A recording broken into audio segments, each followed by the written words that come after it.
Hi, everyone. Welcome to SBR Sports Picks. My name is Peter Loshak. His name is Jimmy the Bag. This is Loshak in the Bag show for Friday, March 16th, second day of the first round of college basketball tournament, NCAA tournament. Things in general are going pretty well. Our regular viewers might be aware that Jimmy the Bag. Jimmy, are you fucking betting all this shit that you're giving out in these shows, man? It's been a great couple weeks for me. Christ I got a big almighty. payday last Friday, getting another big fucking payday today. Jimmy the Bag is up yesterday big in every single sport. Gave a bunch of picks, had, a few losers here and there, but up 3 units in NHL, up 3 units in NBA. I didn't even count in college basketball, but that might have been even your best day. You killed a lot of this shit, man. Duke, South Dakota State over Seton Hall. Michigan, great call on that one. I had the under on that one, which is a great call. You saw how that turned out, right? Jim went classic. I said it was my right. And one of your losers was St. Bonaventure. I was like, I'm telling you, man, what did I say? I said Florida's going to win by 15. They won by exactly 15.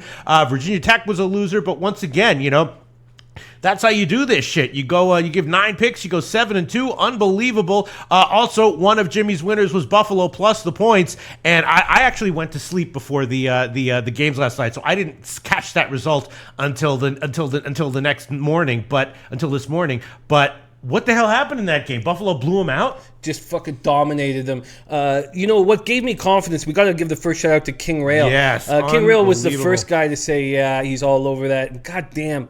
It's funny. I had just an absolute monster day yesterday, and I haven't even punched numbers. I've been grinding the whole time. I'll punch the numbers after the show. But mistakes were made. Mistakes were made throughout the card. Money left on the table throughout the card. And so I'm not sitting here giving high fives to my dick. I want to work very, very hard and stop making the mistakes I made yesterday and have another giant day today. Yeah. But yeah, Buffalo just dominated them. Is the Pac-12. Figuring out how terrible the Pac-12 was very helpful yesterday. Screwing up on that first couple double ups cost me a double up in that Buffalo game. But I have Buffalo beating Arizona in every single one of my brackets. Really? Very, very nice. Yeah, and I will say that taking your advice and King Rail's advice, I am doing well in my bracket as well. I do a bracket where you have to rate every team, and I had Arizona rated relatively low, so that's gonna put me way ahead of everyone else who rated Arizona high. And I got a nice look going on today. Look at this popped collar. That's the look of success. You know what I'm saying, Jim? If you continue this these winning ways of yours, we might have to upgrade your wardrobe and get you a couple of shirts where you could pop the collar. You'd look good with popped collars, Jim. Fuck, you know man. what I'm saying? It's the fucking dickhead look of success. And it's a hip look for this time in humanity, 2018. It's a hip look. I wouldn't dress this way if you weren't doing well. I'm not doing as well as Jimmy the Bag. Nowhere close, but I'm still doing pretty well, Jim.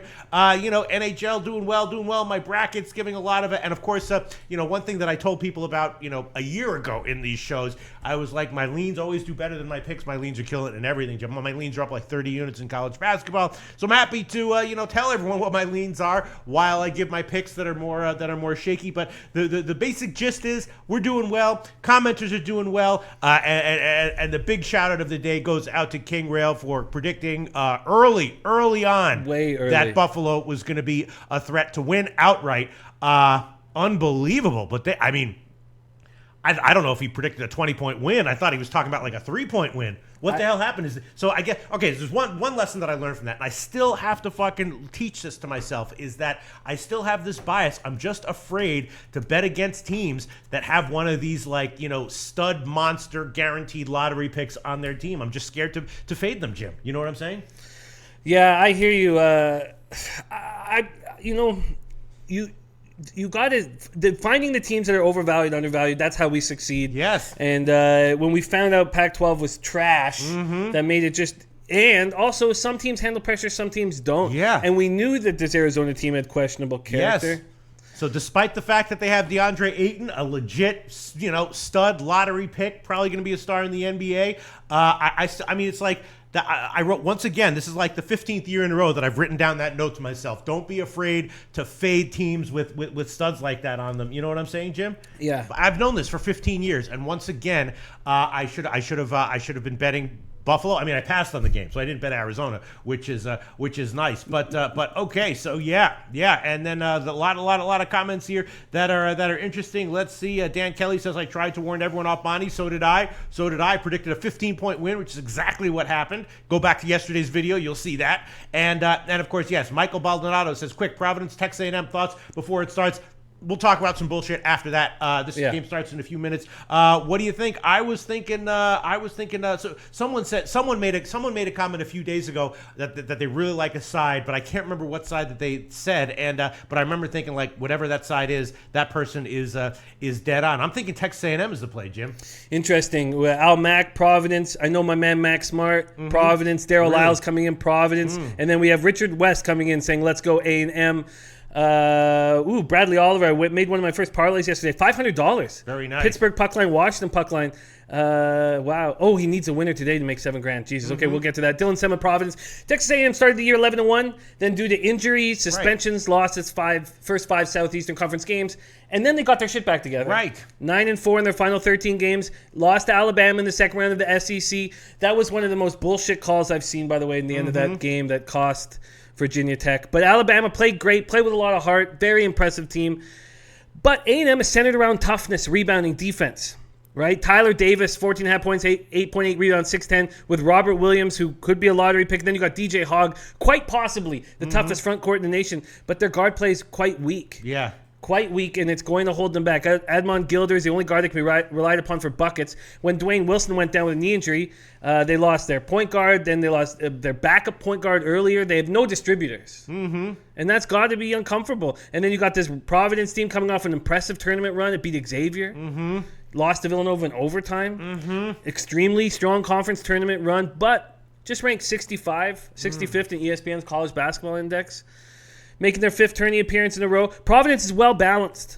These teams are so different from each other. And there's a lot of matchups today where the teams are so different from each other. Yeah, I might have made a mistake. I think in my bracket, I care about my bracket. I'm going to check right now. I think I have Texas A&M going pretty deep in my bracket, and that might have been a mistake. Because one thing I like to do in college basketball in the tournaments is take teams that had problems during the year, usually due to injuries, but any other problems are fine. That then get like a preseason ranked team that underachieves during the year for various issues, usually injuries, and then they get it together at the end of the year, right?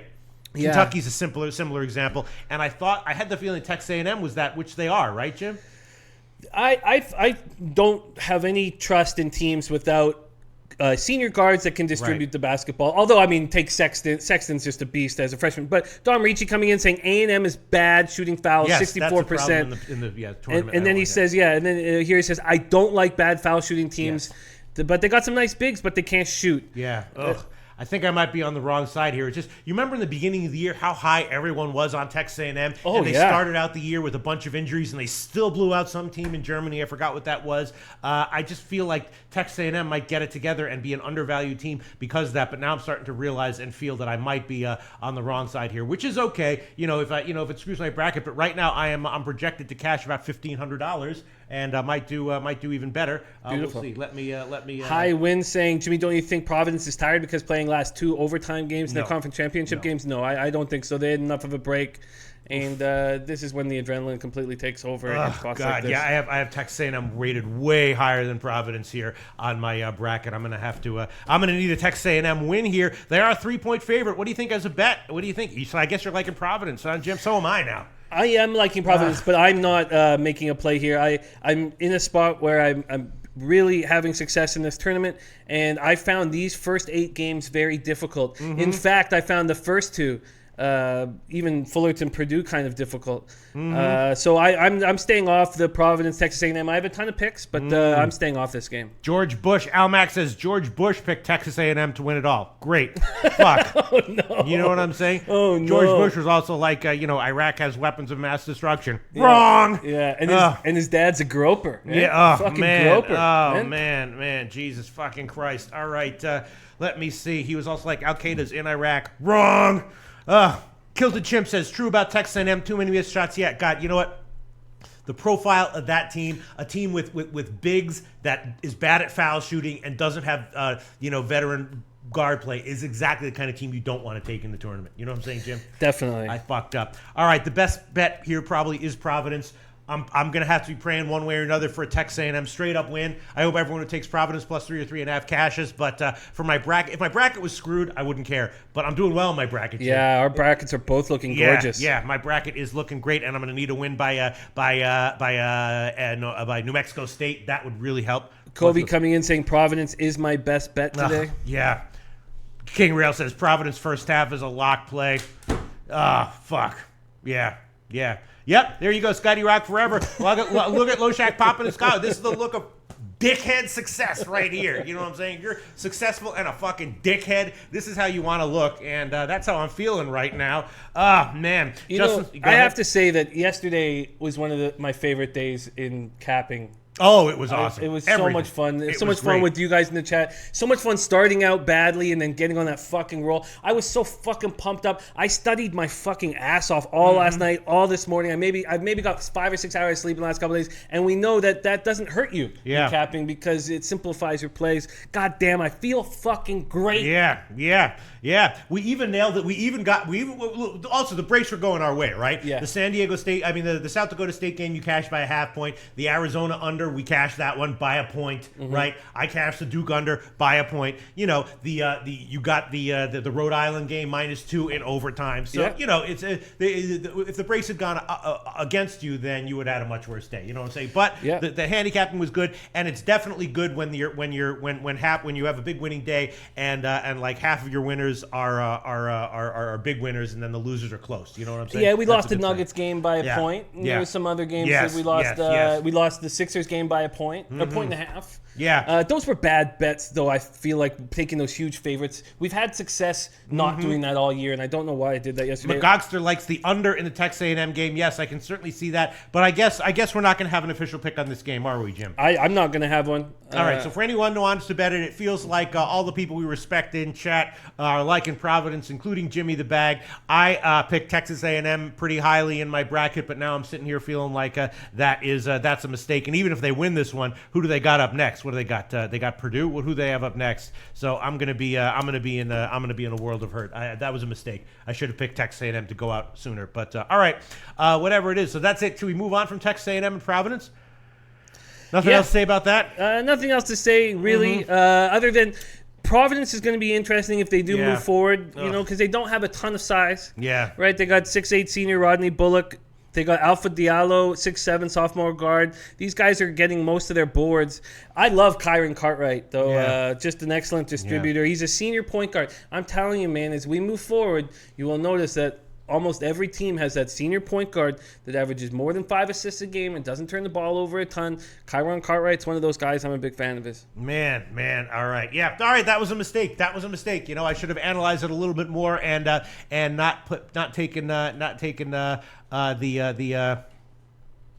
Wait a minute. Flipper 13 has Texas A&M over Providence. Like, listen, if I was definitely on Providence, I would have made the play and I would have bet it. Bill Butler saying Grizzlies covered -2 last night. Everyone but Justin seriously ignored me. No, they didn't. They didn't cover.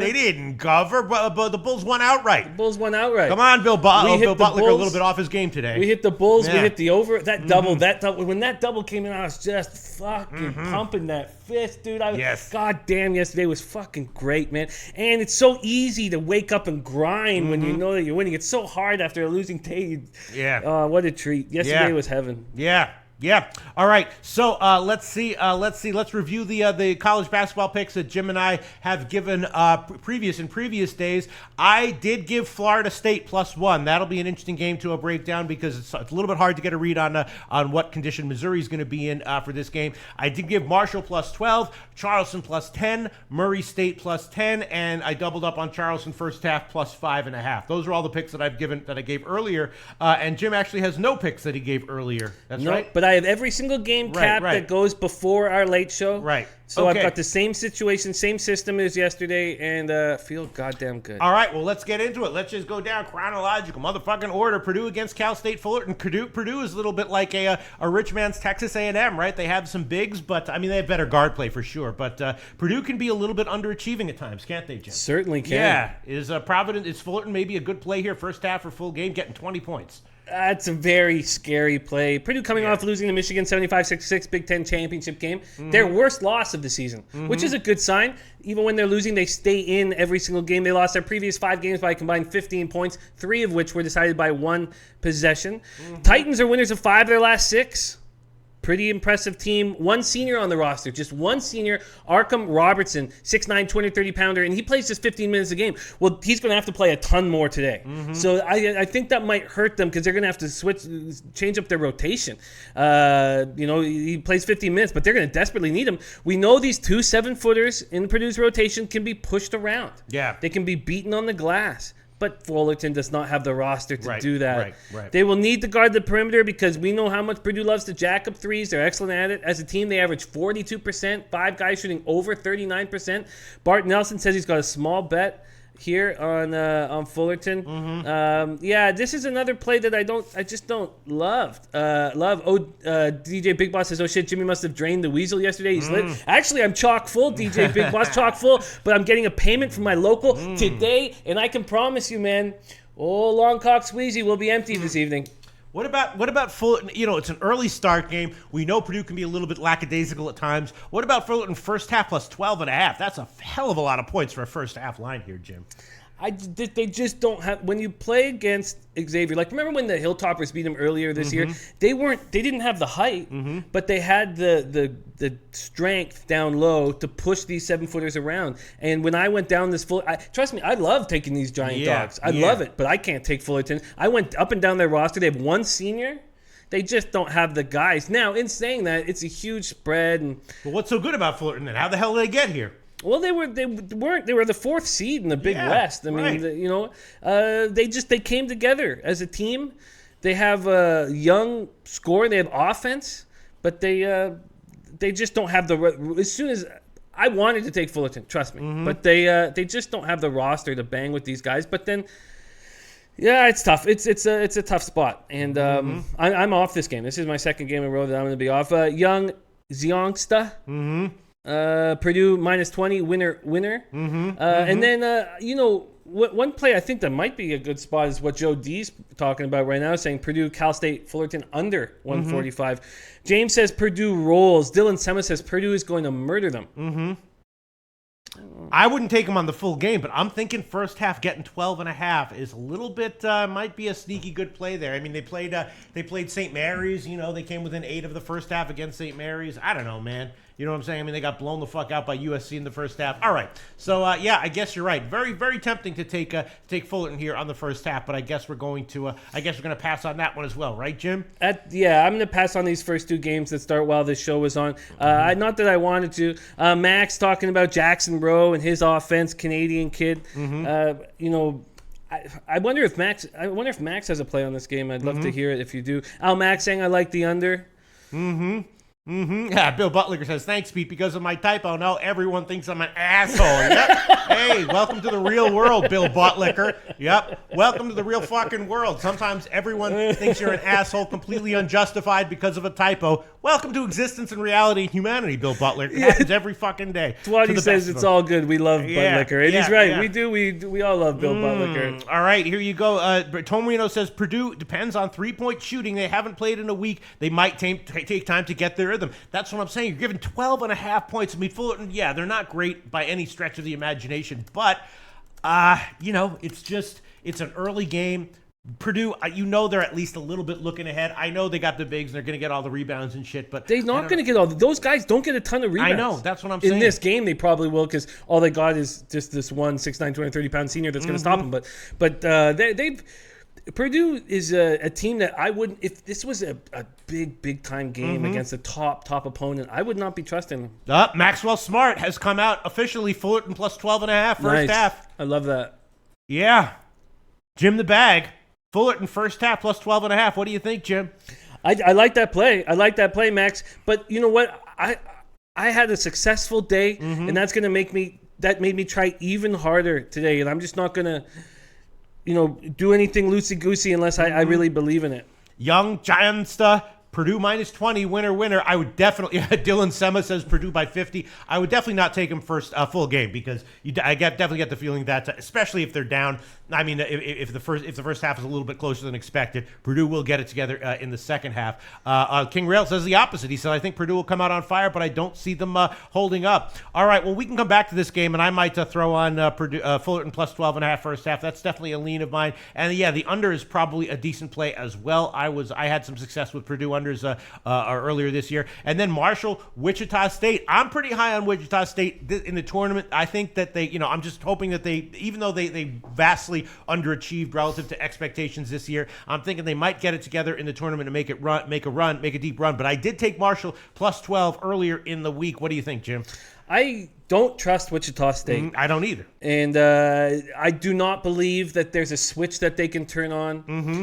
The Thundering Herd are a good basketball team. They beat a tough Western Kentucky Hilltopper squad in the Conference USA Tournament Championship, snap a 31-year NCAA tournament drought. Mm-hmm. And when these teams come after a long absence, we saw with Loyola Chicago, they can conjure up some magic. They don't have a win over a tournament team this season. Mm-hmm. They did play Xavier close, 81-77, lost in mid-December. They're up-tempo. Mm-hmm. High-scoring squad featuring 220-plus point scorers in John Elmore and C.J. Burks. Elmore led Conference USA in scoring, averaging 22.8 points per game. He dropped 27 on Western Kentucky in the conference championship game. They're 12th in the nation in scoring, averaging 84.3 points per game. They have just one big in the lineup, 6'9", 214-pound Aiden Panava, 15.5 points, 8.6 boards. Now, that's not that big of a problem because Wichita State just has Shaquille Morris. They have a little more than Shaquille Morris, but they're not a big squad. Shaquille Morris can move his hips around and play bigger than he is. Wichita State, NCAA tournament, 7th straight season, reached the second round, 6 of their last 7 trips, finished second in the AAC this season, wins over College of Charleston, South Dakota, Houston, and Cincinnati, lost to Houston in the semifinals, very deep roster, ranks top 9 in the nation in assists, rebound margin. Mm-hmm. They have a great inside out with Shamet and Morris. But I think, and I don't know what's up with McDuffie. Is he still hurt? Last year's leading scorer, when he was the 6th man, I was like, oh man, these guys are going to roll through their competition. And they're not. So I'm telling you what, I am on Marshall full game here. I think Marshall can keep it close. I'm very excited about watching this game. Yeah. And I don't trust Wichita State. And there's no switch you can turn on after underachieving all year long. Well, you're going to get a better, the market is liking Wichita State here. I gave this one earlier in the week. I gave it Marshall plus 12, and it's now 12.5 or 13. So Jim's, you're going to get Marshall plus 13 minus 109, Jim. That's at Pinnacle. Wow. Yeah. Obviously I'm not going to love that the market's going away from me, but I just don't trust this team. Sure. All right, let's move on. Georgia State, Cincinnati. Who was it? Who's the guy who said that he's taken? Dan Kelly, famously earlier in our chat said that he's taking Georgia State to go to the Final Four, not because he thinks they will, but he believes that there's enough value there and that no one else will pick them. That if they do, he will easily win his bracket. So I said, well, if you like him, if you think there's a slight chance they get to the Final Four, you gotta love him at plus 14. And he said yes. He liked Georgia State plus 14. That line has moved in that direction. No 14s anymore. It's now down to 13.5. Jim, what do you think about this one? I like Cincinnati. They're a great basketball team, but I like Georgia State a lot, and I've found Cincinnati starts slow often. Cincinnati won the AAC regular season and tournament titles, but Ron Hunter's Georgia State Panthers earned the Sun Belt Conference with a beating of a pretty good Texas Arlington squad. DeMarcus Simmons is a great player. We will most likely see him in the NBA. 20.9 points, 5.8 boards, 4.5 assists. Should be a first-round pick in the draft. Backcourt mate Devin Mitchell hits 45% from 3. These are things that Cincinnati really doesn't have much of. Right. As a team, the Panthers hit 39% from 3. Have 2 other players hitting 42% from 3. Panthers don't have a lot of size. Can count just one rotation player as a big and 6'8", 225-pound Jordan Session, 7.7 points, 6.1 boards. So that's a big problem. The Bearcats have those 2 senior bigs that just wear you down. Gary Clark is an absolute beast. He's basically a man playing among boys, 13 points, 8.5 boards. Kyle Washington he's electric, blocks, everything. Not quite the toughness, but he's exciting, electric, 6'9", 230-pound senior. Both seniors, 11.3 points, 5.4 boards. But yes, I am taking Georgia State full game to cover. Okay, 14 is not available anymore. It is now 13 and a half. 13 and a half minus 103. That's the current line at Pinnacle that we can give you. Some interesting comments have come in. They were coming in before. I want to get to all these comments. Let's see. Wait, where is it? Okay, yeah. Melas Palas Way likes Marshall. Jake Bell likes Providence +3. Bart Nelson says Marshall +12. Great play. Khalif Lee also on Marshall. Tomarino Tomor says Wichita State depends on Chammond in the half court. They can't score consistently, but they clean up against weak teams. I lean them here. Okay, interesting. There's a lean from Tomarino towards Wichita State. Joe D says Wichita State is a 0-6 ATS in their last 6 overall, 0-5 ATS in their last 5 games against teams with winning records. Okay, and let's see, what else do we have here? Let's see, some other big thing here from our man Al Mack. He said he's got Cincinnati to win the whole thing, and then Dom comes right in after saying I got Cincinnati to the Elite Eight. I've got Cincinnati losing to Tennessee in the Sweet 16. Since he's a very tough team to play against. There's no question about it. They're the type of team that steps up in big games. They grind teams down. But and also taking these double-digit dogs was not very successful for me yesterday. But I'm doing it here at Georgia State. I think they can stay close to the game. We've seen what happens with Ron Hunter's squad. I mean, he's a pretty magical guy. He can get people to believe in whatever he's preaching. And I think Georgia State can make some noise here. King Rail not buying it. Where is his comment? He's liking Siri go. King Rail says, don't overthink this game. Cincinnati will win and cover. Okay, you think anyone thinking that Georgia State is the play here is overthinking it, Jim? Paralysis by analysis? Well, it was a mistake not believing in Tennessee, and Cincinnati reminds me of that kind of team. They're junkyard dog type team. Joe D says, I was looking at the Cincinnati-Georgia State game last night, noticed the few losses Cincinnati has this year were against teams that shot 40% or better from three-point range. Georgia State shot 39.1% from three. I agree, Joe D, I agree with you. That is a Achilles heel of Cincinnati because they struggle to put up a quantity of points. And when they play against an opponent that can put up quick, fast points, even when they're kind of getting pushed around and kind of getting beaten, that's why I think Georgia State can stay in this game and cover. Because I think Cincinnati will kind of, I shouldn't say dominate the game, will control the game, but then Georgia State gets loose for that three here, that three there, that three here, and Cincinnati can't really do that. All right, here's a comment. Keep this in mind, Jim, for tomorrow. Tomarino Tomor, I think the better value is tomorrow. My biggest bet of the tournament will be on Gonzaga -3. Ohio State has no point guard, and Gonzaga fell asleep with the lead. Okay, so Tomarino Tomor loving Gonzaga -3 tomorrow. All right, so we saw Gonzaga do that in the in the conference tournament, right? Struggle in their first game and then start smashing opponents. I think Tomor is on the right spot. Yes. And then Dan Kelly just giving us all a good point. Just to keep in mind, he says line moves don't mean shit in this tournament. Yeah. You see it every year. Lots of squares betting on their alma mater, local favorite. And Jim, I'm sorry, Cincinnati just moved to 14, but we're gonna have to stick you with the 13.5. Is that okay? Yeah, of course. Is that all right, Jim? No, hey man, this is how we do it. Yes. No problem with that. All right, let's move on. Lipscomb, North Carolina. Some insane guy said that he thought that Lipscomb might be a good bet on the money line to upset North Carolina. I forget exactly who that was. It was but we know it was Kobe. Oh, okay. That line has gotten bet up. It opened at 19. It's now up to 21 or 21.5. So money clearly coming in on UNC, which is obviously understandable. That's probably public money. What's your take on this one, Jim? Well, there was a lot of talk on the overs yesterday on this game, and I've already seen a first half over being put up here. Yeah. I'm curious. What do you think? On the I'm passing. When you have a game like this, North Carolina against Lipscomb, I mean, anything is possible. Obviously, Lipscomb could try to slow it down super slow, and North Carolina might just be like, fine, we're going to win anyway. We don't care. I'm not touching this total at all. Exciting. Back-to-back Lipscomb backers. Kobe Valentine saying, number 2 ranked teams, a +18 spread, laying a 15 team off a straight-up win is 0-16-2 against the spread. Let's go Lipscomb, taking spread and money line. And then Twatty, right below it, said, wow, on Lipscomb. Really? Let's break it down. Defending champion North Carolina is just so much experience, veteran leadership. They're also a team that won't need to win by 25 points, whereas I thought Duke was a team that would really want to win by 25 points. Jansen Bonzone saying UNC all day long. They're led by senior point guard Joel Berry, last year's most outstanding player in the Final Four, 6'8", 240-pound Luke May, 17.2 points, 10.1 boards, and 44% from three. Undersized, yet lead the nation on boards. Just 3-3 in their last 6 games, but we're talking about very, very tough opponents. Won 3 in a row last week in the ACC tournament before falling to Virginia.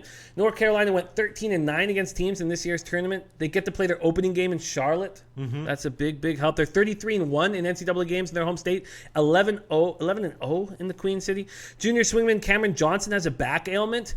I don't know why. If I was coaching, I wouldn't even bother with Cameron Johnson today. I'd let him rest. Wouldn't you let him rest? Yes. That's a big spot here. Right. If you take Cameron Johnson out of this team, he's in a very important swingman for this team, and that could kind of push in Lipscomb's favor just to cover. I mean, I'm not talking crazy talk like North Carolina's going to get knocked, but the Bisons are making their tournament debut.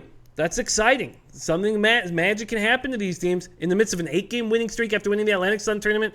They can play high-scoring, fast-paced ball. We saw them do that against Florida Gulf Coast, right, in that A-Sun tournament.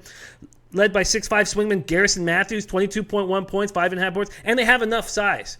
They have enough size against a team. North Carolina doesn't have a ton of size. 6'9 Eli Pepper, 7 points, 7.9 boards. Starts beside Rob Marbury, who's their big scorer. But they have 6'10 senior George Brandmeier on the bench, 6'10", 235 pounds. They have 2 facilitators in Kenny Cooper and Michael Buckland, 3.1 assists, 4 assists. Now, Michael Buckland is a kid who just loved North Carolina all growing up, went to their games. Now he gets a chance to play against them in his home state.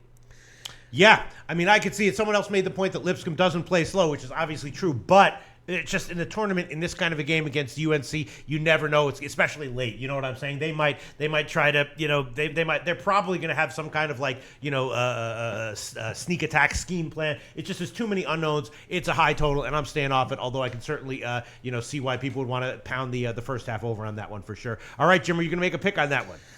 I'm thinking I wouldn't mind if we could just take another couple minutes on this game. Okay. And Todd Raymond says if you take Georgia State, you like felching. How do you know, though, Todd, if you've never felched, man? How do you know? Jake Bell on the over. Kilted Chimp, guy I love capping with, says UNC sleepwalk game.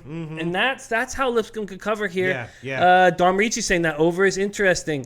Justin Searcy saying, let's be clear, Lipscomb sucks. They're not that good, but they will probably cover the big number. Bonzon says UNC wins by 25.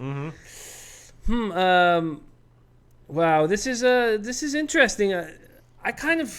What is the line I'd get on Lipscomb right now? Well, it's bouncing. It's up now to a 21. Oh, it just went to 22 at Bet Online and UWager. So clearly money coming in on North Carolina pretty strongly. Yeah, I'm not going to make a play, I don't think, on this one. I don't need to force it. I was curious. My main curiosity was to see if you were going to jump on the over. No. Which doesn't mean it's not a good play. I just am not going to be on it. I hope everyone who is on it cashes. But Tomor says UNC's been disappointing after being Duke most of the season. I don't see them blowing out Lipscomb. Wow. All right, let's move on, Jim, to Butler, Arkansas. This is a game that I did bet. I took Butler minus 1 or minus 1.5. I don't think I gave it as an official pick, so I will throw that one on there right now. Arkansas, a very impressive team. They did improve at the end of the year, and I had them in a bunch of games, but this is one of the situations where you have the lower seed as the favorite in 10-7 matchups. When the lower seed is the favorite, they're 6-2 straight up, only 4-4 ATS over the last 7 years. But of course, this is a spread where if Butler wins straight up, they'll probably cover. I think I'm liking Butler here, and I think I'm going to give it as an official pick. Jim, what do you think? I think I'm liking Arkansas here. Really? Okay, let's talk about it. Butler's made the NCAA tournament 10 of the last 12 seasons, losing in the championship game in 2010, 2011. Arkansas has made 3 of the last 4 NCAA tournaments. Both teams high scoring. Arkansas averages 81.1, slightly ahead of Butler, 79.1. Arkansas reached the semifinals of the SEC tournament before losing to Tennessee. We know how tough that Tennessee team is. They're led by senior guards Jalen Barford and Daryl Macon. I love these guys. I love senior guards. I'm just fallen completely head over heels in love with a team with 2 senior guards on them. Excellent big down the middle. I like this 6'11 freshman Daniel Gafford, averages 11.9 points, team high 6.2 boards, tied for 19th nationally with 73 blocked shots. Butler believes playing in the Big East, and they're right, sets them up for a nice run here. Bulldogs reach the semifinals of the conference tournament before losing to Villanova. Big East has 6 teams in the NCAA field, led by 6'7" senior Keelan Martin, 20.8 points, 6.2 boards, have a strong backcourt in Kamar Baldwin and Paul Jorgensen. Now, they don't hit threes very well. Just 36%, not bad. And their bigs aren't very good. That's their problem. Their bigs aren't very good. 6'8", 240-pound senior Tyler Weidman, 9.4 points, 5.1 boards. They have 6'10", 240-pound Nate Fowler on the bench. He only plays 17.6 minutes a game. I was hoping to see some of this stuff when I looked at the chat. I was hoping, because I got very nervous when you said that you like Butler, and I wanted to see this. Now, Kilted Chimp says Arkansas too. Swiatek says I'm on Arkansas money line. Brian Watson says Arkansas. Many more people are on Arkansas. There's one guy on Butler. Everyone else is on Arkansas. Let me just find it. And also I'm gonna shout out some comments of support here. But let me find it. Everyone is on Arkansas except for one guy. My computer's freezing up here a little bit. Yeah. Point is, everyone's on Arkansas except for one guy, Jim. Yeah, and that makes me feel better, because I would just wanted to make sure that I saw what I saw. If Arkansas beats Butler, Donald Mao, says if Arkansas beats Butler, I'd take them over Purdue. Man, this is what I wanted to see from you guys. I'm very thankful. Very, very thankful, because it scared the shit out of me hearing that Pete was on Butler. Nick D says, don't sleep on Butler. High Wind says, Butler is a play, Jimmy. History backs up Butler. I tell you what, I don't care about history. Put a line through that. Jake Bell on Butler. Eric Swiatek saying, any thoughts on the total? No, it's a pretty high total. Maybe a slight lean to the first half under is what I would think, but no lean to the full game total at all. First half under, slight lean, but that's it. Wow, everyone, Malachi. I feel like most of the people who are liking Butler are probably secretly liking it just for the lower seed as the favorite angle. You know what I'm saying, Jim? I don't think so. No? I don't. Who cares? I mean, this is about making money. This isn't about our brackets. Who cares? No. But I'm saying that lower seeds as that's an indication that there might be a bit of value there. I mean, in the I forgot what it is in the 5-12 matchup. In one of those, that's like money every time, big money every time. No, you're right. You're right. A lot of people think that way for good reason. You know what I'm saying, Jim? Sure. Joe D saying Butler, Arkansas over 150.5, loving it. Melee Palace Way, lean over Butler full game. Yeah, wow. Very, very split here. Kilted Chimp, Arkansas in a great spot today. Wow. Tomura leans Arkansas, but not betting the game. Okay, wow. All right, this game definitely has a second half written all over it. Jay Scum loves the Arkansas guards. That's what Jim said. Yes, Kilted Chimp loves Arkansas. Swiatek, Arkansas money line. Brian Watson, Arkansas. Wow. Kobe Valentine has Arkansas in the Elite 8. Cersei on Arkansas. Wow. Yes. Max funny. He said, this is a sharp chat. Don't fade the consensus. Go to ESPN chat. Fade that. Only one who really likes it is G-Man Hags. G-Man Hags likes Butler. I'm interested. A lot of these guys, I'm interested in taking this over. Normal saying they're better games to bet. I like this spot with Arkansas. I'm taking them for sure. I'm just wondering if I should add in the over, and I think I should. I think there's going to be offense. I think there's going to be buckets. I really do. All right, we do have to keep this going because we want to get to the rest of the games. We want to get to all right. Should we go? I went head to head with Jim on an NHL play yesterday. Jim Cash, although it was close, but Jim Cash. Should we go head to head on Arkansas Butler? What do you think? Well, I don't like going head to head, and it has not been successful in the long run. But I'm going to take Arkansas on the full game, and I am going to take the over. All right, Jim's going to take Arkansas full game. Best line would be up. Intertop's up to +2, so Arkansas +2 -110. That's an official pick there for Jimmy the Bag. And then for the total, let's find it. Best line here. Line shopping at SBRodds.com. SBRodds.com on the over 150.5 -110. Over 150.5 -110. All right, Jim. Yep. All right, man.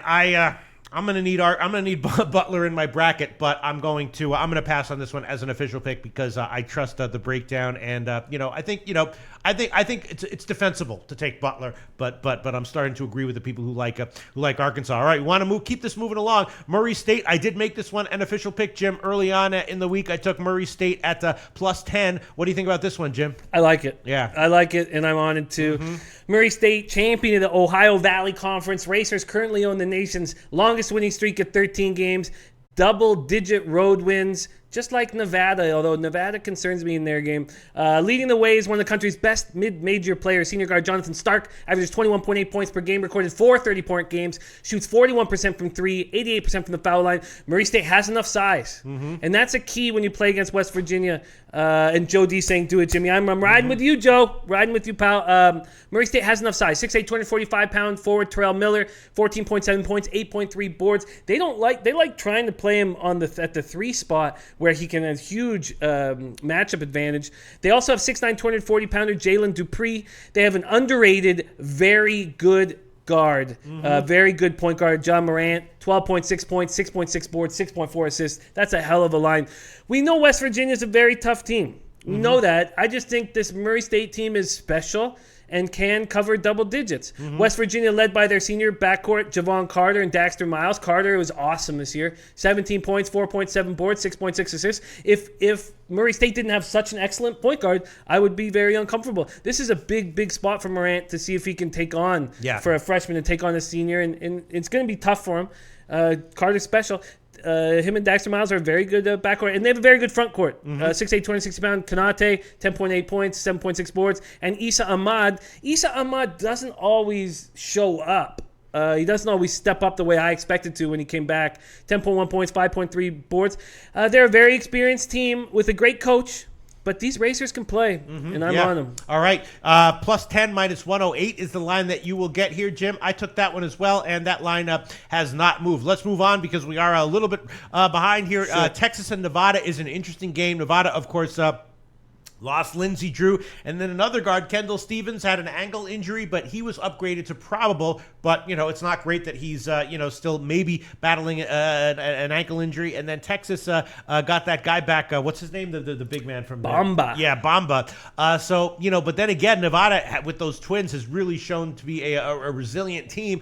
I don't know. At first, I was thinking Nevada, but now I'm thinking maybe stay off it. I think in my bracket, I took Nevada. What's your take on this one, Jim? I think I screwed up, too. I just liked Nevada this year. Yeah. And I have to go back to my brackets, but I was thinking the exact same thing today. I was like, man, I think I took Nevada in this game, and I don't like them anymore. Yeah. And the key is how they got destroyed by a San Diego State team that had 2 6'10" bigs. And didn't have great guard play, and they got destroyed by them.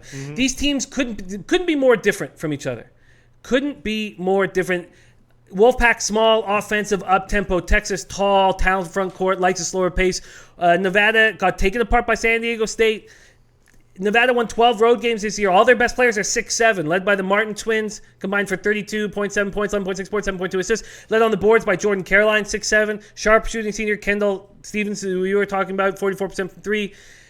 Texas struggled in a loaded Big 12 conference. Loaded. 7 of the 10 teams in the NCAA tournament, 2 are in the NIT. They went 8-10. They played the nation's 3rd hardest schedule. Big issue there. Big 12's leading rebounder and shot blocker, projected top 5 pick. Bamba missed 4 of the Texas final games with a toe injury. Says he's 100% to go. Lines up beside Dylan Osetkowski. 6'9" there. Longhorns were last in the Big 12 in scoring. Do not have a lot of depth at the guard after losing Jones to the leukemia diagnosis. Eric Davis to the suspension. Bad from the three-point line, hitting just 31.5%, ranked number 331 among 351 teams. But we just saw Nevada get trashed by a team that's very similar to this, and that is making me take Texas full game. All right, Jim's going to take Texas as an official pick. Unfortunately, I feel like I'm agreeing with you, but I did take Nevada in my bracket, and I would really like for them to get a win. Texas is minus, minus 1, minus 104. That's the current line at Pinnacle, and that line has gotten bet up. All right, Jim, we do have to move on quickly. Kansas State and Creighton, another tough one, a 9-8 matchup with a close to pick 'em line. I don't even remember who I picked in this one, and I'm definitely not going to make a bet on it, although it does have second half written all over it. What'd you take on this one, Jim? My take is simple. These last 8 games, I'm hammering on the late show. I'm going to spend all afternoon on them. They start after our late show starts, so that's right, I'm putting in no plays on these 8. Okay, and I just saw that I did take Creighton in my bracket to move past Kansas State. All right, so The evening games we will get to in the 6 o'clock show, and we're going to have in-depth coverage and analysis of all of those. Once again, all the picks on the morning games I gave earlier in the week, and Jim has added Texas -1, Marshall +13. I'm on that one as well. Georgia State +13.5, Murray State +10. I'm on that one as well. Arkansas +2, and Arkansas over 150.5. All right, let's move on to NHL Jimmy the Bag. Let's move on to NHL Jimmy the Bag. I believe Jimmy had another winning day in NHL yesterday. Few losers, a few more winners, and overall another winning day for Jimmy the Bag, trying to get up into 40 units and over his previous high water mark. This is a tricky card, I think. I didn't look at the games; it didn't have overnight lines, but obviously it's the second game of the back-to-back Islanders and Washington. Jim had a great call on the Washington puck line, but we both had a terrible call on the under in that game. And then we have Minnesota heading into Vegas. Minnesota's had 2 straight subpar offensive performances and losses, and Vegas, of course, got blown out by New Jersey in their last game. I guess let's start with the Minnesota-Vegas game, just because that's such an interesting handicapping spot. What do you think? I mean, what's your take on Minnesota's recent struggles? Is that fluky or something to it? I'm very confused and worried about them. They just had in that 5-1 loss at Colorado. How could you not be worried about this team right now? They Stahl talked. They all talked about how they needed to have the revenge game, and then they got destroyed. Coming off a disappointing 5-1 loss there, and it was a costly loss. Jared Spurgeon leads the team in block shots, second in time on the ice at 24-37, suffered a partially torn right hamstring, out for 4 weeks. That's a huge loss. Yeah. Huge loss. Homecoming game for Wild winger Jason Zucker. Grew up just minutes from T-Mobile Arena. Only Nevada Rays player in the NHL. Wild are 15-18-1 on the road. 5-4-1 over their past 10, but that was a telling loss to me. Knights are coming off an 8-3 home loss to New Jersey.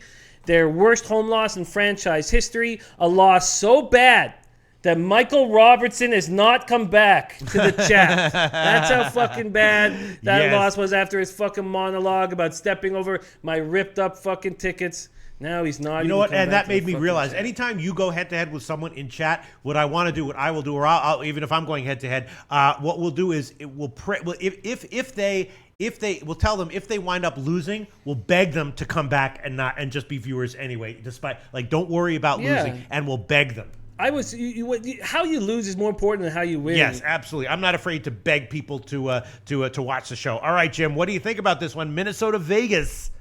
Man, I was thinking about maybe a shot with the under because Vegas is pissed they gave up 8 goals, right? They are. Minnesota can be a low-scoring team. I don't think I saw a 6, but if there was a 6, I would definitely be on the under here, right, Jim? I don't know. No? I just this Golden Knights team has a lot of volatility lately, and same with the Wild allowing so many. This game scares me. Scares me. Okay, we can move on. Yeah, I'm going to sit on this game longer and make a play on the late show. A lot of guys are on Wild here. A lot of guys are onto this fading Golden Knights team. I thought that last loss was very telling. Khalif Lee, who just had a monster day in the NHL, saying Wild all day. I'm not going to make a play here. Okay. Shout out to Kevy K. Hey, guys. First time here. Come for NHL. Stay for college basketball. Thank you so much, Kevy K. I'm begging you. Please be a regular viewer. Okay. Yes. I'm not above begging people to watch the show. All right. Let's move on. The Washington Islanders game. I don't know what to make of this one. What do you think? I mean, I'm thinking maybe Islanders is a big underdog. I mean, it's a revenge spot for them. They're not that bad of a team. I mean, they're worse than Washington by far, but they're still a decent. I mean, they're an NHL team with revenge, big underdog line. What do you think? I think the Capitals smash them again, but you're right. It's not after winning 7-3. You don't just want to go right back to the fucking titty. I'm not. The teams are on the second half of back-to-back. Christopher Gibson got lit up, and that's what we didn't think was going to happen. At least I didn't think. But some big things happened for Washington last night. TJ Oshie stopped his 19-game goal drought by bagging 2. That's a huge thing for them moving forward. They've got to get him scoring. Nicholas Backstrom had a goal and 2 assists. Kuznetsov had 3 assists. Now, how is Holtby going to play? That's the big question. He's been just god-awful lately. 26 Vezina Trophy winner, 3-6-2 record, 872 save percentage, 3.73 goals against average going back to February 2nd. Pulled 4 times. 303 goals against average, 907 save percentage on the season, worst numbers of his career. So you trust Jake Allen going forward, but you don't trust Braden Holtby going forward? I'm concerned that he's going to overthink things. There was a lot of talk about Holtby before that he was kind of a off-kilter, silly guy. Well, I'm a silly guy. And I'm a little off-kilter myself. And if you were on a huge losing streak, I don't know if I'd bet on it. Jimmy the Bag. High five. That's professional level improv comedy right there. Nice job, Jimmy the Bag. All right, Jim, what do we do here? This is another game I'm actually going to sit on. Jeremy M saying lower score, Caps still smash. Jason M saying Caps over 2.5.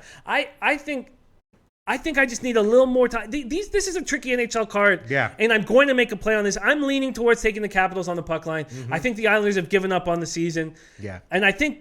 So what is your expectation of Holtby? Because he has a great home record this year. I'll tell you what I'm going to do. I'm going to take the first period under on this one. I think after the high-scoring, explosive game, it might loosen up in the second period or later, but I'm going to take the first period under 1.5 plus 108. That's pinnacle. If it loses, I'll be fine with eating a unit of loss here. First period under 108. So this is a big game for the Capitals, and Islanders have given up. The Capitals need Holtby to play well, one, and they need to control the Metropolitan Division. I think the Caps roll again. Yeah. I am going to take the Caps on the puck line. Okay, Khalif Lee has done the old repeating a team 3 times, which, as you know, Jim, carries heavy weight with me. Khalif Lee says Caps, Caps, Caps. Yeah. Yep. Okay. You want to take that one, Jim? I am. I right. think they're going to smash him again. All right. Okay. On the puck line, a puck line would be plus 135. Plus 135. Here we go. Caps puck line plus 135, and I'm taking the first period under 1.5. Plus 108. We'll see how this turns out. Plus 135 on the Caps for Jimmy the Bag. All right. The only other game that had an overnight line, I looked at it. San Jose, Calgary. San Jose, of course, not too shabby. I think the best label to put on San Jose right now. They're not a great team, but I think not too shabby is a label that they have earned, right, Jim? Yeah, I agree. And then Calgary, you said that they suck, which I think is also a label that is appropriate, but they have won 3 out of their last 4. A little bit fluky. I don't know. I was thinking maybe San Jose team total over. What do you think? Mike Smith, of course, can be up and down coming off a shutout. Maybe this is a game where he gives up 3 or 4 goals. What do you think? Well, I was wrong about how fast Mike Smith was going to come back from this injury. It was a big mistake. He was excellent. Second game back, 28 saves, shutout. But the Flames... Wow. Sorry. I'm sorry. Just everyone is saying no, Pete, to my pick on the first period under. G-Man Hag says, no, Pete, not a chance. And then McGogster in just under lowercase letters, no, Pete. Wow. People not liking my first period underplay. Yeah, I wouldn't be too concerned about that. They just watched a 7-3 hockey game, so there's that recency issue going on. So. All right, just wanted to make note of that people were strongly against my play on the first period under. All right, what do you think? It's funny. Cleveland Steamer saying Versteeg back in the lineup tonight from IR. That and the fact they recently showed the Oilers. I expect a big boost from the club. Flames very motivated and should roll. See, Cleveland Steamer, I think of the opposite. I think, how terrible is your hockey team? How god-awful is your offensive depth that you need Chris Versteeg to come back in the lineup? He's lucky to have a job in the NHL. I don't think... Is he going to give him a boost in the dressing room? I don't know. He's not going to give him a boost on the ice. He is a character player, but it just goes to show how bad... Now, I think Mike Smith is going to continue to play well. He might have liked that break mentally. 35-year-old goalie, workhorse. What would I get on the under in this game? Wow. And here you go. I'm not even going to try to read this guy's name. N16H7 Hawkanon 101 says, yeah, Pete, no, Pete. First period under no. Wow. Okay. Damn. All right. So what were you asking about? What line? G-Man Hag saying Smith will continue to be solid. Another great performance. Flames on the puck line. I don't think this Flames team is good, especially without Tkachuk in the lineup. Man. What is and you take Tkachuk out and put Versteeg in? It's your terrible hockey team if you need to do that. All right. What are you thinking about here, I'm thinking about the under. The under in San Jose Calgary be 5.5 at minus 113-ish. Yeah. I'm going to go on that. Really? Okay. Yeah, I'm going to go on the under 5.5 at minus 113. All right, Jim's taking Calgary under 5.5 minus 113. That is a market line right there. This is a weird NHL card. I didn't handicap any of the 3 games that didn't have overnight lines. I will take a look at them in the afternoon and maybe have a play on those. The other 3 games, you have a play on any of them, Jim? I do. This Ducks is the play of the day, low-hanging fruit, too goddamn easy. Okay. Red Wings are on the second half of a back-to-back, losing 4-1 to LA last night. They've recorded 1 point in March. It's not that the Red Wings are so awful. It's that the Ducks need this win desperately. I think Jimmy Howard is a good enough goalie goalie. They're 13-19-3 on the road. They're just in a bad spot right now. They get Franz Nielsen back from a 3-game absence. He'll help, but this is a Ducks team that is going to come together. I truly believe that. John Gibson made 32 saves, registered his 3rd shutout in his last 13 games. Chimmer got a first goal in the Ducks uniform. I love the character of that 4th line with Chris Kelly. I just find this Ducks on the puck line is the stand alone spot on this card. Now, when I make a big deal of these plays, it's actually being successful in the NHL over the year, or I probably wouldn't be making such a big deal about it. But yeah, the Ducks are going to play well here, and the under is also an interesting situation. I'm curious I'm going to take the puck line for sure, and I'm curious what the under is. All right, the best puck line right now will be plus 130. That's the line at UAge. You're offering the best line, plus 130 on the puck line, and the total on this one would be 5.5. You're not going to take it. Minus 130, Jim. No, I'm not going to take it. All right, the other games, again, I didn't have overnight lines. Any other picks, or should we move on to NBA, Jim? Stars, Senators. I know Max loves the Senators here. I find it a tricky spot that I'm going to sit. I'm going to spend some time on this game in the afternoon. I do find this a tricky spot, Stars at Senators. And also Preds at Avalanche. This Avalanche team is playing excellent hockey, and now they're going to get Eric Johnson back after missing 12 games with a shoulder injury. Colorado's won their last 3 games, outscoring their opponents 14-4. Preds lost Yarncroc, but they do get they do have a ton of depth, and I think they'll be fine on this. So I'm off these 2 games, but we'll be making a move on them. Oh yeah, Kilted Chim saying Ducks ground fruit. I agree. I agree. It's just a great spot. It's the one play that just jumps out at you in this spot. A tired Red Wings team against a Ducks team that's playing so well at home and needs it badly. Also, Cleveland Steam R says, mark my words. I also take note when people say, mark my words. Here he goes. Cleveland Steam R. Mark my words here, guys. Flames are vastly undervalued here. The Flames are a terrible hockey team. They have 2 incredibly gifted forwards, and they've given them nothing. Now, Furland actually works well on that team. I absolutely love Johnny Hockey and Monahan. I just think they're awesome young players. I'm huge fans of them. I'm a little disappointed in their defense this year. I thought it was going to be stronger, and I think this Flames team is just weak, no depth. The fact that they need Versteeg badly to come in line just shows just how terrible their offense is. Look at this. Fade the Fool says, you guys are great. We'll be watching regularly. Nice. Yes, Fade the Fool. Thank you so much. All right, you want to move on to NBA, Jim? I do. Oh, and then right after that, I scanned down. All right, let's get some handicapping comments here. Molecular Ninja, love this show, all in caps. Yeah, we got Molecular. He's giving us ninja breakdowns. I hope we get those on the Late Show. All right, let's move on to now. Hey, Al Max says Flames cannot be undervalued. They are garbage. I agree. I absolutely agree. Now, I mean, I don't mean to be like negative. Who is because I love the input from you guys. Yeah. I absolutely love it. So I don't mean to be like hammering against that. No, yeah, sure. We will mark his words. Oh, Cleveland Steamer. Yeah, Cleveland Steamer's been a great addition to our chat all the time. Yes. And yes, we will mark your words, Cleveland Steamer. I marked them. Okay. All right, so let's move on to an NBA. Also, the NBA is a little bit of a tricky card as well. I also only capped the games that had overnight lines. One of them, Sacramento Golden State. Right, Sacramento, a bad team, 6-2 ATS in their last 8, and Golden State, of course, as we know, coming off a win where they did get a cover. Jim had that one right against the Lakers with all the guys out. Are they going to do it again? I think probably not. Sacramento plus 12. What do you think, Jim? Sacramento plus 12 is probably the play because it even sounds like Kevin Durant's not going to be in this game. If you want the Kings... Oh, I'm sorry. It's 9.5 or 10. Okay, so Durant's 9.5 or 10. Durant's going to be out of the game then for sure. So how are the Warriors going to be able to cover this many points without Durant, McCaw, or Thompson? We know Thompson and Curry are out. McCaw questionable. Draymond Green will be back in the lineup. So will David West. I think that's the right play. I'm just gonna wait. Draymond Green is back. Draymond Green is back. Oh, okay. But Durant looks like he's going to be out. I just want to make sure exactly what the lineup is. My lean for sure is the Kings being able to cover, but I'm going to wait to ensure that the lineup is the way it's going to be. You don't think that this might be a nice play jump? I mean, I'm thinking about just throwing it on right now, Jim. Yeah. I do think it's the play. I'm going to throw it on right now. Plus 10. Sorry, I already bet it, so I'm going to throw it on right now. Plus 10, minus 110. That is the current line at Heritage and Bet365. Is there any way that that someone's announced that they're in and the line goes up?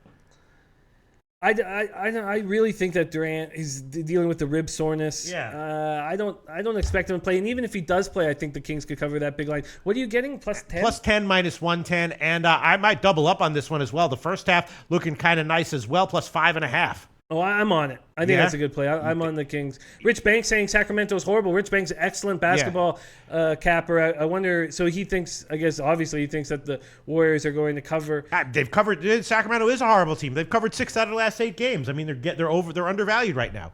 Yeah, I like the Kings. Here. Don't make me. I don't want to pressure you into anything, Jim. But oh, good. We got some ninja breakdowns coming on the late show. I like the Kings here. I was taking the Warriors just because of the exhausted Lakers team, and just to make a statement to all the people who are just. I feel using this recency bias to a negative effect. I like the Kings here. I think they can keep it close. You want it? You sure? I do. I love the way they played in that against the Heat in that overtime win. 24 points from Buddy Hield. It looks like he's stepping up. 22 from Zach Randolph. 20 from De'Aaron Fox. I like this team, and I'm on it. Okay, plus 10, minus 110. Now let's move on to Dallas and Toronto. Dallas, another team, a bad team. Actually 6-3 ATS over their last 9. Raps, though, of course, rolling straight up at ATS. Jimmy the Bag killing it in NBA. Don't get me wrong here, but like the Indiana, that was a loser yesterday, right, Jim? Yeah, but Indiana was in control that whole time. Right, the Raptors are just a very special team that took it out at the end. And I do believe I think I'm at my high water mark right now in NBA. You are. Right? Jimmy is. We forgot to throw up the picks. We'll throw up the picks in. Jimmy is. Actually, Johan, do you have the NBA record up there? All right, we'll throw this one up for Jimmy. Jimmy is at his high water mark again. We do this every day. Once again, if Johan's going to, if we're going to throw the record up, I'm at least going to shout out what my leans are because my leans have been killing it in NBA. Yeah. But there you go. There you can see Jimmy the Bag now pushing 20 units also in the NBA. Very, very nicely done. And yesterday won about 3 units. So Jim is at his high water mark in NBA, pushing 20 units. And why don't you make some comments on this game while I bring up my spreadsheet so I can at least tell folks what my friggin' leans are on the NBA, my record. Oh, here we go. It is, sorry, just let me all right, go ahead, Jim. Mavericks coming off 110-97 win at New York on Tuesday night. Barnes put up 30 in the win, much to Cuban's chagrin. Mavs have played decently lately. As you said, they're 4-4 overall, but 6-3 against the spread. Mavs defeated the Raptors 98-93 on December 26th in their first meeting between these teams. Beria listed as questionable for the game. Mavs 8-24 on the road. Raptors are on the second half of a back-to-back. They've won 10 straight now. Club record, 8 straight road games, so it doesn't really matter. Casey still, this is what I love about Casey. He's always on them, but not in a way like Van Gundy is kind of mean. Casey's saying that he's not happy, very upset with the way the Raptors have been starting games lately. And Lowry agreed. He says they have to come out more assertive and more aggressive. I'm curious to see how that will play out, if they will come out tougher in the first half, because they really haven't been doing that lately. My initial thought was I think Mavericks can cover 11, but God, this Raptors team is just too good. Jansen Bonds coming in and saying, don't fade the Raps to me. He's right. Yeah. Don't fade the Raps. They're too good. I was thinking about a play on the under. We have seen Toronto recently get some nice wins that were lower scoring. What do you think about that, Jim? Oh, interesting. Al Mack coming in with inside information. Our Al Mack employee at ACC. Yes, Raptors were supposed to practice on home court today, but the practice was moved because of Justin Timberlake concert at ACC yesterday, and Mavs needed the court time. Interesting. What do you think about the under? We have seen some low scoring, but still margin wins by Toronto over the past 10 games or so. We have seen that, and they're going to be very judicial about who plays when. What is the total? 212. By the way, my lean's up 25 units in NBA. My overall picks minus 13.5 units, but my lean's up 25. Unbelievable. All right, so I was thinking under here, Jim. What do you think?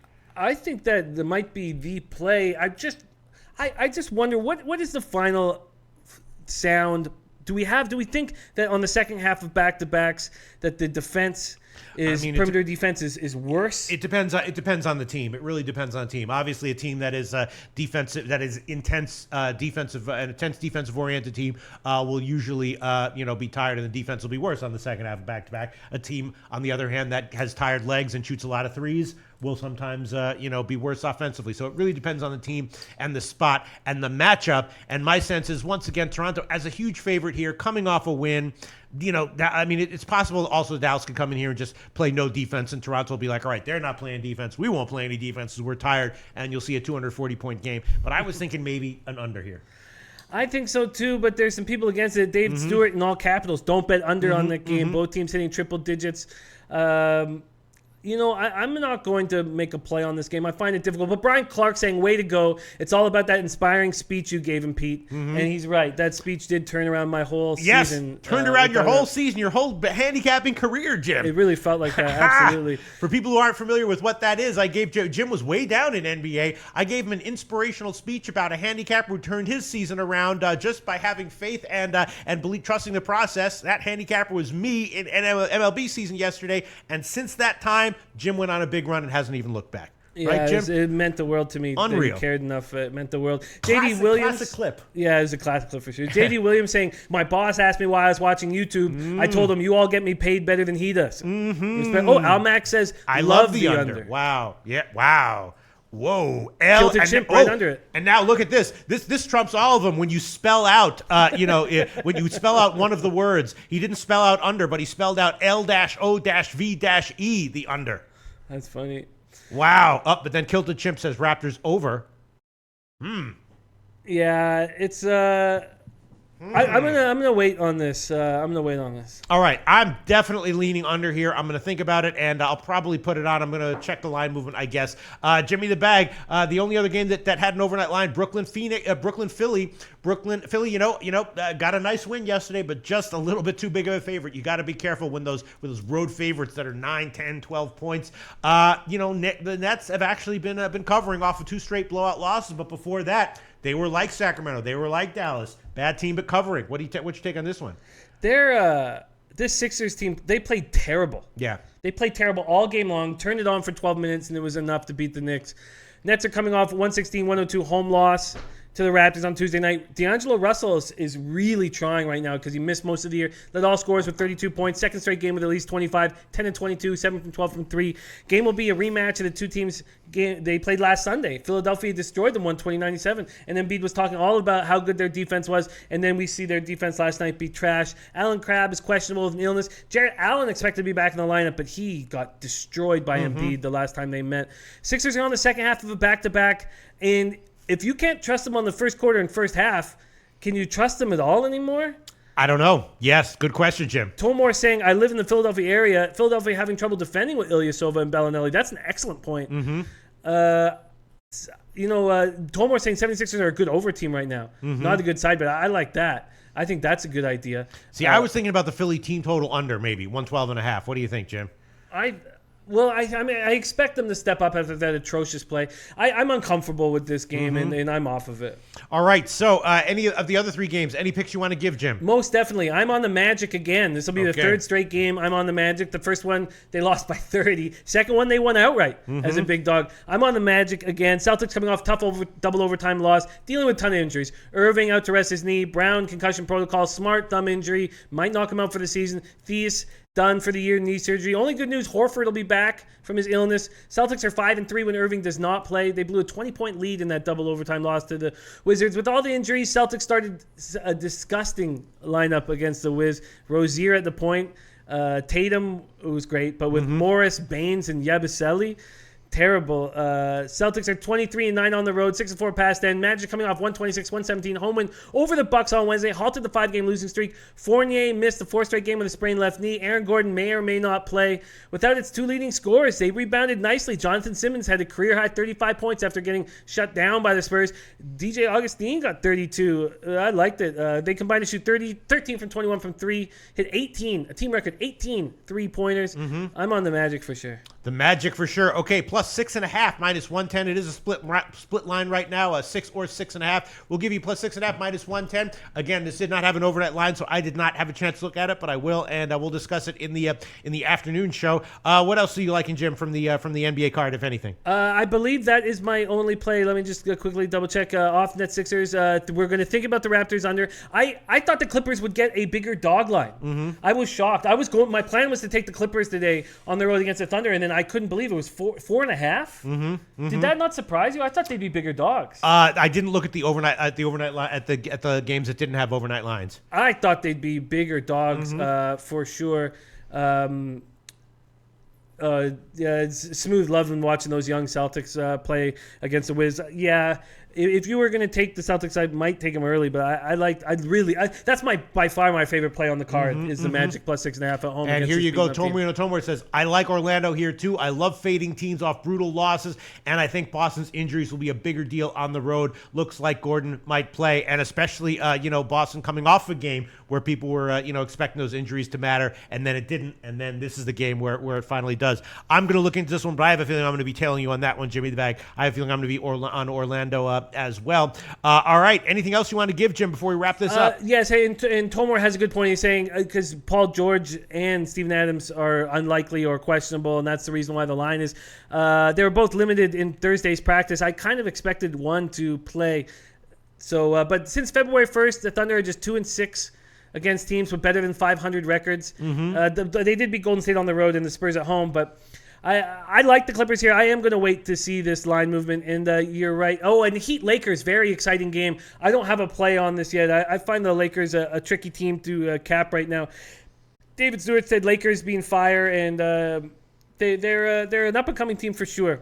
Al Max saying my favorite play is the Ducks -1.5. I agree. I'm not going to make a play on the Heat Lakers. I have the whole game. I have 2 pages of notes on this game. I should talk about it, but we got to move on.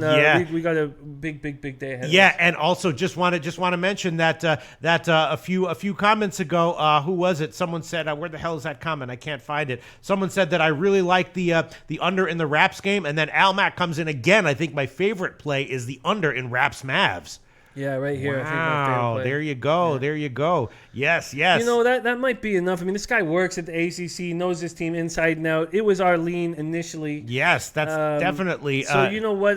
What is that? Let's go back to. Well, it's 212. Not a huge line, but if the G-Man Hags, I'm really liking the under in Raps too. What do you think, Jim? Yeah, that's enough for me. That is enough for you? All right. Well, if it's enough for you, it's enough for me. I'll take it. We'll both be on it. The best line we can get right now. We'll see where this line moves. It opened at 213. It's now down to we can get 212 at Bookmaker. Let me see if that's a stale line or if that is all right. 212 -110. The Raps under 212 -110, and I will take that one as well. Raps under 212 -110. All right. Anything else you want to comment on, Jim? No, that's everything. We got a very, very busy afternoon, and this tonight's late show is going to be extremely, extremely exciting. Yes, it certainly will. Jim and I will cover in depth all the nighttime games from the NCAA tournament. We'll also break down more of the NBA and NHL games that didn't have overnight lines. We'll check the line movements, and once again in the NBA, I've added Sacramento +10, Raps under 212. Jim is also on Raps under 212, also on Sacramento +10.